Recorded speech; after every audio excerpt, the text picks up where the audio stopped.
Hello, everyone. Welcome back to the Conzia Podcast, where we sit down with the brightest minds that are shaping the future of e commerce, tech, and digital marketing.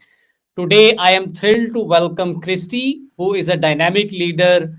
Christie has built her career at the intersection of marketing, AI, and innovation. From studying machine learning and no code AI at MIT to leading marketing at the New York Times to helping guide a company through a successful acquisition. Christie brings a powerful blend of strategic insight and hands on execution. We will explore today how she is helping brands leverage AI and automation to scale smarter. Christy, welcome to my show. Thank you. That is such a nice introduction. So thank you for that. And thank you Yeah, for having me. you come from a very diverse background, and you definitely deserve this great introduction. So we would like to go into details. So share with us how you started in terms of like MIT and then New York Times, then marketing, and you also help companies exit. So share with us a little bit of your story so that our audience can understand exactly how has been your journey. Well, I have an agency background, and so I think that made me appealing to companies. There might be very technical companies, and somehow I ended up having expertise in subscription models. And when I lived in New York City, I basically worked from agencies, then to New York Times.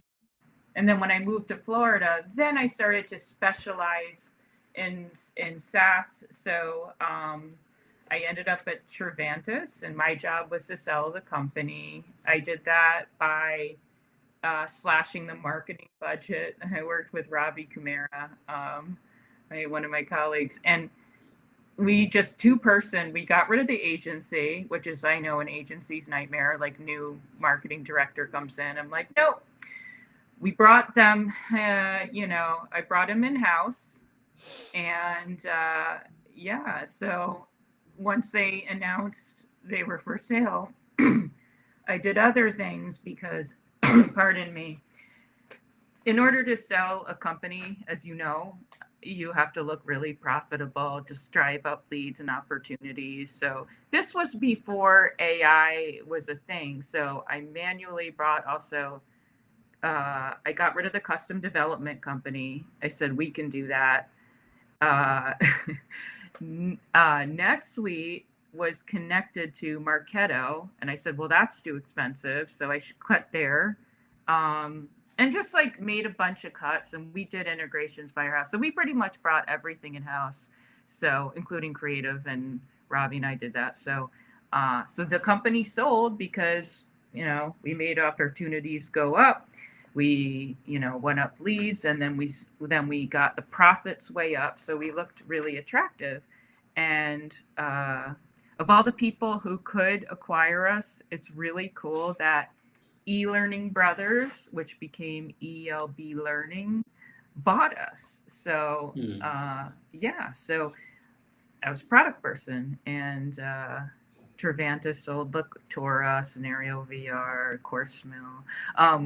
They brought over all those products, and so that's been my journey. And then I just became a consultant, and now I do that pretty much full time. And spoiler alert, I am launching a company as an entrepreneur, with my colleagues, uh, David Nordland out in Los Angeles, who's owned an agency and owns businesses, art store. He's just off the hook good. And then I'm going to combine it with Pedro Savalas, who's a CEO of lots of nonprofits. So Mhm. I'm not going to tell you the name yet. We will figure out in a couple of weeks or months. Well, congratulations. A lot of stuff is going on your side, right? So, walk us through a little bit more on the AI side, because you also went to MIT and then you got into machine learning and AI. So, share with us what have you learned in Oh this my domain? God. Yeah. By the way, MIT was so hard. I shouldn't admit this, but I think I cried every day. It was so hard for me. I didn't really have an AI background, Mm, and I didn't know machine learning. I'm like, oh, well, these are popular subjects. So mm, I learned everything down to transformer models. Like with machine learning, I had the luxury of using NIME, Data IQ, Rapid Miner. So now I guess I have to buy my system since I don't have. I think my free access is running out now. If it weren't for Liz Otera, she kind of saved me at school. She's actually has a robotics company, and she's endorsed by NVIDIA. So it's very mm, exciting. Then yeah. Jim DeVries, Namad. We actually have, and my professor, all of us in class have monthly meetings. And so in a monthly meeting too, they're like talking about multi agents. And I already knew a lot about AI from MIT. So I said, Mm, oh, okay. So they recommended, because we're all tired and I was being cheap. I'm like, nah, I don't want something. I didn't need to go to MIT for, it's really, it's. So now I'm doing something easy on Coursera. Coursera is very, but I also just from talking to them, and helping clients already knew about AI agents. And I haven't really strung them together. I can experiment. So if you have a sequence, let's say in Make, or there's other tools out there. You can connect things like one example. Let's say you're in e-commerce, right? mm, And you have the option of doing a different type of AI throughout it. So it could be things like scraping the web for competition. You can put timing in there. You can integrate with Chat GPT, do a bunch of commands with prompt engineering, and mm, you could have commands like, for example, generate content, blah, blah, blah. And then the output, you can use something like Buffer for social media, and then you can push it out and run it, right? So that's kind of what I've been experimenting and with. It works with clients. And mm. by the way, another spoiler alert, at our new company, which I won't tell you a name, it has to do with nonprofit consulting. I'm not going to tell you the name yet, but Pedro is going to be the CEO, Mhm. and I'm going to be the chief AI officer, and David is going to be chief creative officer. So that's what we Mhm. got. Oh, And you got a great team. I Yeah, do. And you yeah, know what? No okay. matter what, I can ask my friends at MIT if they're better than Chat GPT. So, Yeah, um, I'm just taking a small course right now on where I have to build a multi-agent. So, and I yeah, get it so far. It's yeah, fine. yeah. And Yeah. as I know Pedro myself, so he's the best person to lead this. So Isn't he congratulations. Yeah, amazing? yeah, That's right. he's very Yeah, we amazing. met there. Yeah, Yeah, that's yeah, so yeah, cool. yeah. So coming back on the marketing side as well. So using AI and automation in modern marketing. So this is a very hot topic. So every small or big company, they are trying to implement AI and automation, like into their marketing teams. And we do understand this is the need of the hour, right? So what exactly are the challenges that you see, because you help a lot of companies integrate AI into their, like marketing strategy, or also into their marketing departments. You basically build marketing departments with AI. So what exactly Yes.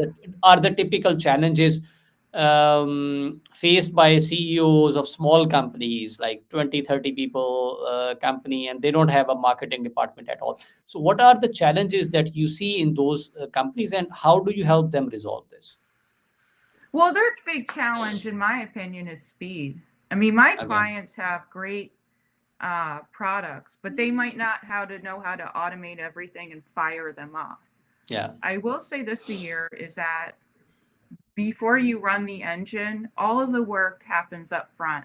So you don't turn it on Yeah. until you experiment. But one problem is that they haven't connected, say, text marketing and email marketing, maybe Mm. even clicks for a software company.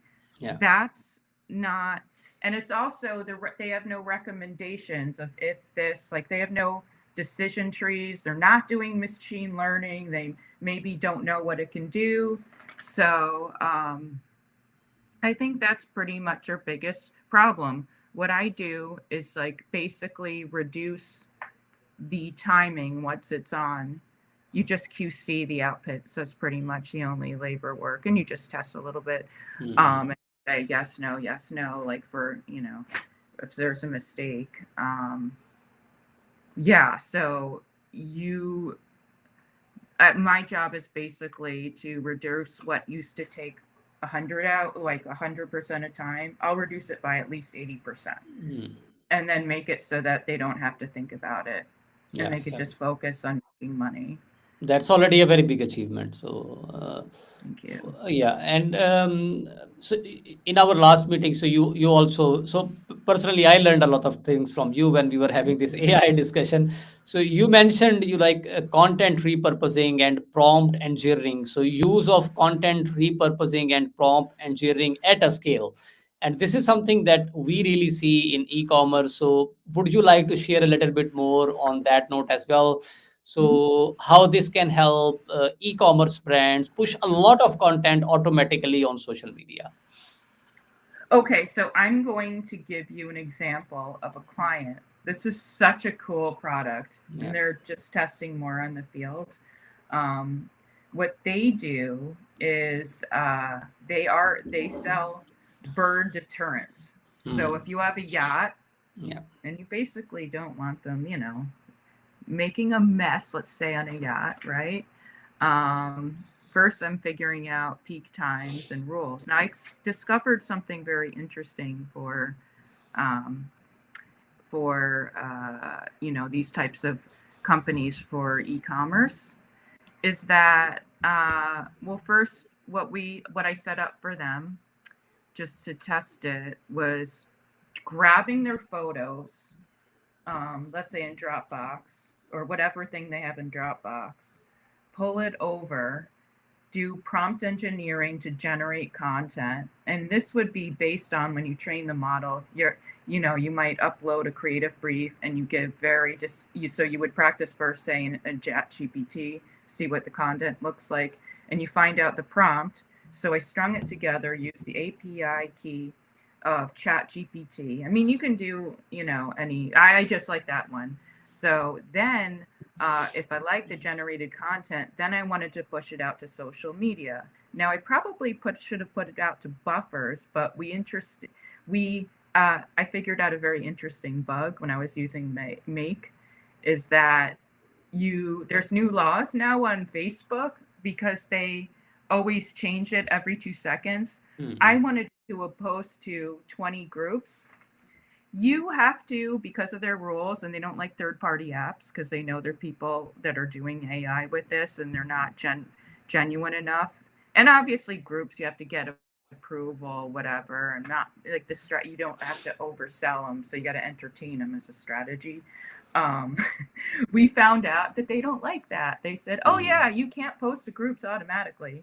So okay, I don't have an answer to that. I can't get around that. But what should happen is that with any social media, which is why I'm going to try Buffer for them, what should happen is social media goes out, and let's say somebody clicks on it, you get notified, somebody clicks on it, you have incoming feedback, then you can do email triggers. And you can obviously interface with their, shopping cart type of thing somewhere in Hmm. there. I'm still testing to see what the best is, but that's an example of Hmm. e-commerce. Yeah. Yeah. Because with e-commerce, you want to know You want to put something awesome in there to promote it on social media. Maybe you want to use machine learning to figure out while you collect data, to find out who's most likely to buy. Mm. And then you could also integrate, let's say, click behavior. You clicked here and here to look at it. So there's all kinds of possibilities. Yeah, these are very good examples. Because you work with a lot of CEOs as well, you help CEOs exit their companies. So I would like to understand what exactly are the mistakes you think these CEOs are making when they are going towards the stage where they want to get acquired or they want to exit their company. And any Hmm. 2 3 examples that you can share with us, and people can like avoid these mistakes. I would say the way you want to get acquired is a lot of clients come to, if they want to get acquired, um, the way they need to do it is just show increased leads. And there's some sales involved, getting people, like humans involved, getting people. I mean, they could become robots eventually, but getting people, like salespeople, to get them to close early. And so let's say you have a 6-figure deal. If with click behavior, if the click behavior, that's also what you have to do with e-commerce, shows at risk or heavy users. Yeah. And you could also kind of target outside of that with machine learning. With when you integrate AI Mm. right now, even especially multi agentic AI and agents, um, you all of a sudden solve your problems internally, reduce, um, or I would say grow profit margin, grow revenue when it's all looking good, the books. And when you, this is a terrible thing, but when you get people to sign early, it drives up revenue, and that's what makes you look very attractive when you get sold. Yeah, definitely these things really help. um, Christy, you come with a lot of experience, background in terms of working with people, CEOs, executives. In our audience, we have entrepreneurs who are building their companies. They are actually they are building great companies. So, any 2 or 3 lessons you would like to share with our audience? Any advice that you would like to give them from your experience of working with successful CEOs?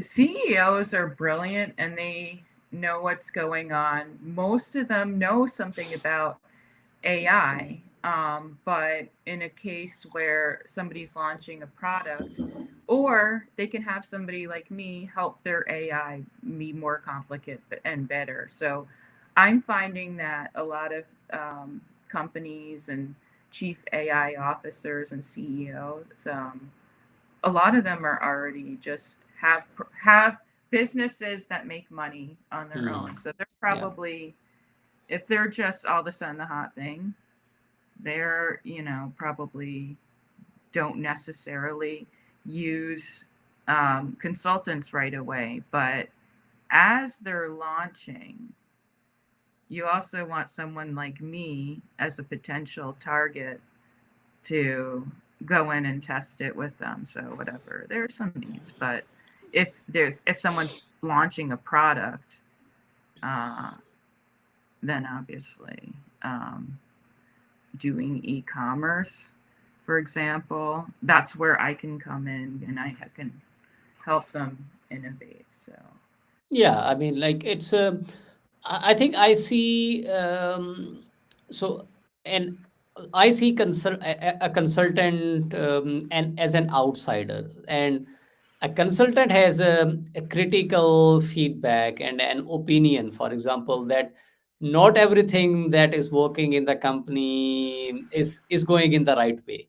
So because it's very difficult in sometimes inside the company, it is difficult to get a critical feedback from own employees as well, or from co-founders. So I see a consultant as an outsider who basically audits what exactly is going on, what exactly are the goals, and then gives an independent opinion. And in my opinion, that feedback can save you a lot of money in the long term, because one small advice from an independent consultant can save you a lot of time, can save you a lot of money. And if you are going towards exit, or if you are going to get acquired, I think this advice can make you a lot of money as well.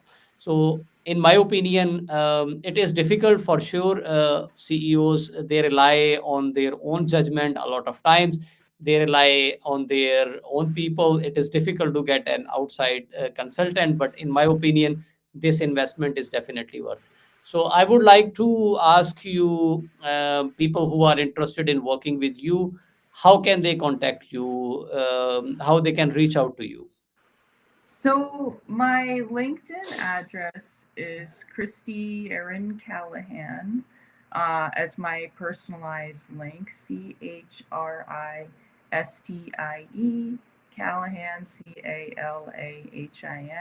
CALAHAN at gmail.com. I'll use my new company address when we launch. But I'm on LinkedIn, of course. I'm on Facebook. I mean, to study social media, you got to be on all of them, like threads. So you can just even Google me, Yeah. Christie Calahan, and then you can see my papers and like speaking engagements where I let you. And Yeah, yeah. yeah, so yeah. So, guys, check out, if you need a good consultant, my recommendation is definitely for Christy. So, we will also drop her LinkedIn profile in the chat as well, in the description for this podcast. Check out her portfolio. She's doing a great job. So, Christy, it was a pleasure to have you on my podcast. Thank you so much for joining. Thank you so much for sharing your advice with our audience. We wish you all the best with your new launch, with your new company. Thank you. And I'm so happy I met you at the Miami event where I was speaking. So thank you so It much. was a great event. Yes. That is how we made connections.